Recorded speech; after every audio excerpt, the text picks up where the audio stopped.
Here's a question. How do you tell the truth from reality? If you look up either of those words in a dictionary, you're not going to find anything that is particularly helpful. The truth is abstract because it's a property in your mind. This would be the product of how much reality you've been exposed to. This makes sense because the truth can expand, like when you learn something new, it's often with the sensation of amusement. And that right there is the core of a joke. I think the best way to describe reality is that it is a series of events. But life has meaning, and so does choices made in relation to those events. Taking into account then that reality happens, the brain needs to make guesses in order to keep up with it. But predictions are estimations. This means that every one of these anticipated paths could return false, and this is where amusement comes in. In a nutshell, an idea that's familiar winds up being unfamiliar, and what you end up with is a new logical order: learning. Depending on how well the sender understands reality then, and how well you understand reality, there's funny, there's funnier, funnier without laughter, not funny with laughter, and there's hilarious but can't laugh. Jokes can even be about jokes. We can't cover all that in one video, but who is the joke on, what is it implying, and when is it being delivered is a place to start. Humans are divided into 3 zones of perception, and just like you go by with any type of information, these apply on both ends on both parts. Any failure to do so is usually labeled bad taste, but we can't really make that statement because people are different and thus their taste be different. Nonetheless, the quality, if you will, of a joke is measurable. Laughter is often thought of as a reflex, because it happens naturally and actually nearly impossible to fake, but it isn't fully comparable because what causes the laughter still travels to the brain. A reflex for comparison is a defense mechanism. In case of emergency, there's no time for your brain to tell your muscles what to do, so the body cuts out some of the middle steps to make an action, as in a reaction. If something isn't true, it isn't necessarily false either.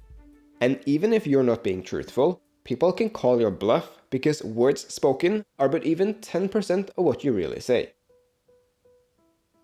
Humans have weaknesses, and by highlighting those, there's going to be a reaction.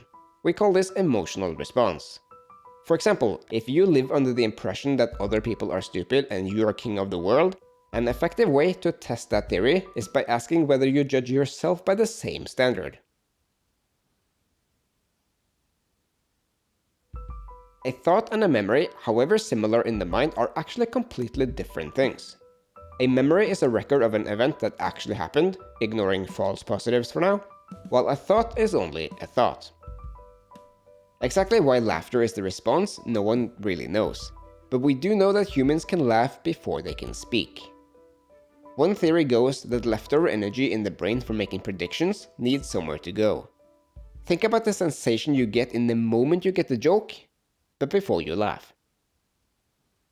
One of the best ways to study humor is actually by its absence, because very few things in life are more painful than a misplaced joke. Though a basic model like this one is only one of several requirements for a joke to work. But just like nobody likes to explain a joke, one shouldn't think too much about this either, because a situation calls for itself, and in fact that's what jokes are. Temporary versions of reality. If you understand and accept that the idea is true, a false idea can help you overcome the past because it's false. Though, just to be clear, jokes are by no means limited to be false information. This would be no contradiction, it's proof that the reason something is funny just isn't a straightforward answer. Studying different outcomes, though, can be a necessity for a particular something to work.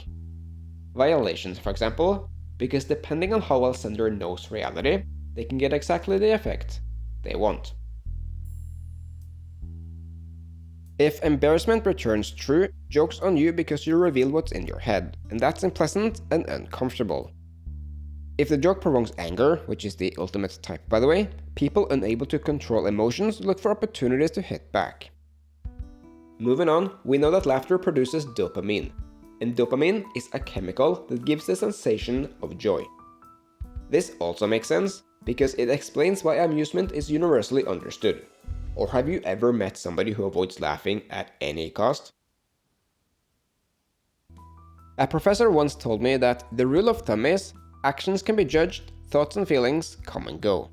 The wise man does not identify with nor attack these temporary things, nor do they deny them. We aren't our thoughts, we are that which watches. If reality is a series of events, information runs through just like numbers in an equation. The path to get there though, perhaps subject to a few obstacles. It's important to note, breaking the rules aren't strictly speaking illegal. Illegal is when you break the law. But even then, sharing a thought is not equal to performing the action. An obstacle in the real world is often internal conflict in the mind, and sharing a thought is only limited to denial.